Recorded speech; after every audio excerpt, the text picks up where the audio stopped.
What's up, you guys? It's your girl Evie, and welcome back to another video. I can't give it tonight, and I was your best friend, and now I'm just losing all of my senses. So today's video, I am going to be reacting to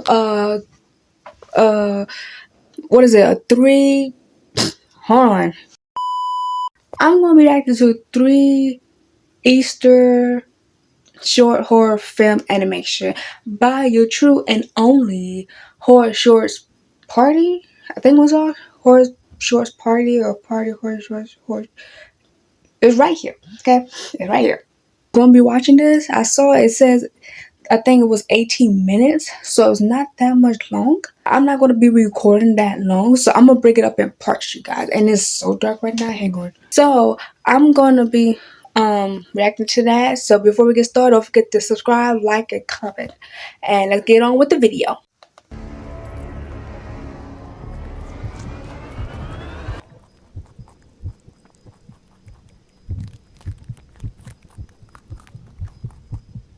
This happened around Easter of 2016. I was in my early teens at the time and didn't have my driver's license yet, so I was forced to walk everywhere because my parents were always working, and they didn't have time to drive me to most places. Sometimes it was a little annoying, but I didn't mind usually. Like I said before, this was around Easter time, so most parents would take their kids out to the mall. That's why I decided to walk the mall one evening alone. I didn't really have any plans for that day, and I didn't want to just sit around the house by myself, so I decided that I would hang out over there and maybe look around some stores. Maybe possibly get a photograph with the mall Easter bunny. Well, so it just turns out that my wish would come true.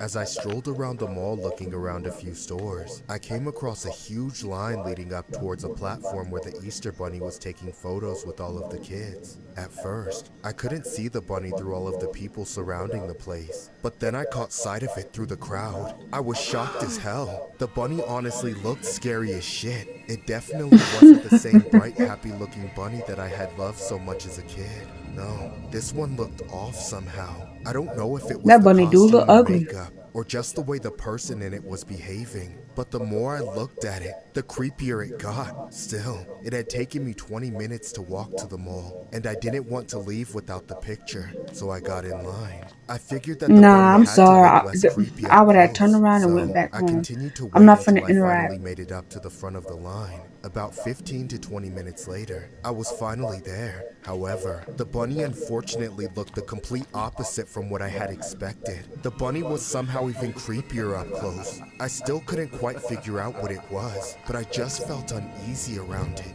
I hesitantly sat on the bunny's lap and waited to be photographed. As I sat there, I remembered the bunny whispering something in my ear along the lines of, Do you want to eat my carrot, little boy? No, sir. I just want a picture.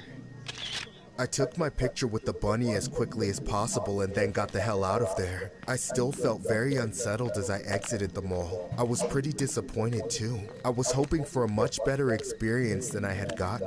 I felt better after I left and immediately started walking back home. It had gotten slightly late while I had been inside the mall, and the sun was starting to go down. I hoped that I would make it home before dark. After a few minutes of walking, I decided to take a shortcut through a deserted alleyway. It was honestly rather unsettling walking through there, but I was used to it by that point, and it did save a lot of time. I still felt uneasy for some reason, and something told me that I should get home as fast as possible. Not long after turning into the alleyway, I started to hear footsteps behind me, like someone was following me.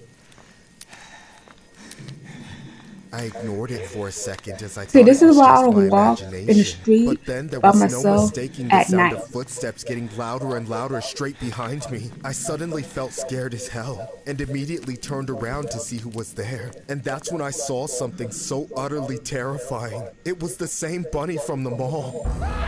He stopped as I turned around and stood there motionless, staring at me gauntly. It was completely terrifying. I began to slowly back away.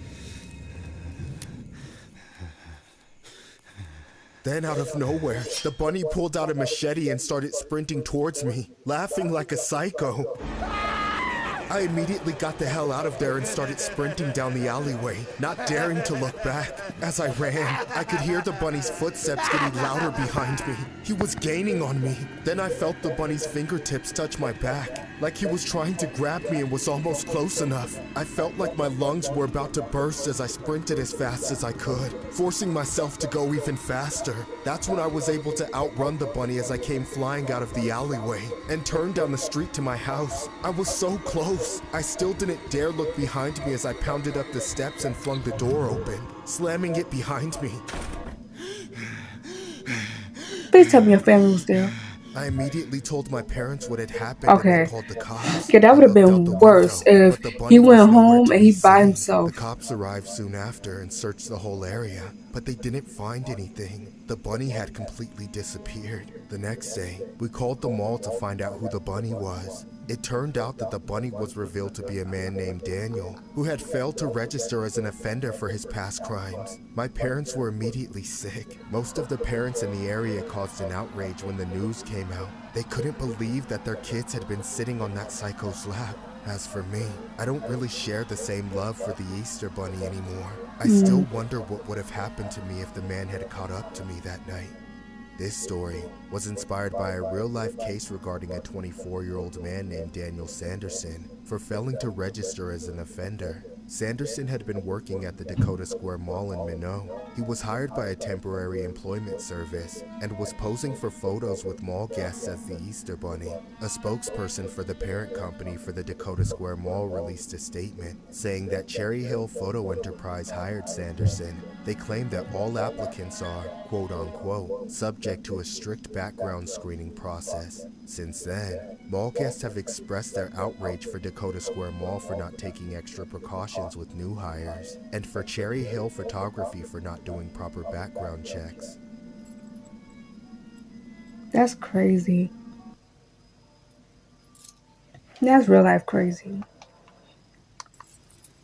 Okay, you guys, so that was my reaction to the horror shows. This is part one. Like I said, the whole video is 8 minutes, but I'm not going to do that long. So, yeah, this is just part one. It's going to be 3 parts. This is 3 stories. So, this is going to be part one. But anyway, this story was a little bit disturbing, but at the same time, like, wow. And it's based on the true stuff. So, that's crazy for that to happen. But that boy made a mistake by not turning around as soon as possible the minute he got an eerie feeling. Now he had to deal with the man chasing behind him at night. But my question is, why did he choose him out of all them kids? Not I'm saying that he should have picked a certain kid, but I'm just saying out of all of them, he could have just chose. Maybe because he saw that he was by himself. Maybe that's what it was. He saw that he was by himself. He didn't see him with his parents like everybody else. So that's why he was like, oh, he's an easy target. Because I was about to say, why are we out of all people him? Not that I'm saying that I'm choosing him, but you know what I mean. But I guess he saw he was by himself and his parents didn't come with him. He probably saw him walking out without his parents. So he thought, let me following him. I would have been scared and terrified too. A bunny, if somebody in a bunny costume chasing after me in a dark alley at night. That's why I say I don't go anywhere at night. I don't even care if I'm driving, bro. I'm not going nowhere at night, bro. It's just like when your car stop in the middle of the road of nowhere or whatever and it's nighttime, you gotta pull it to the side and it's super dark. Nah. But anyway, thank you guys for watching and I'll see you guys in the next video. Bye.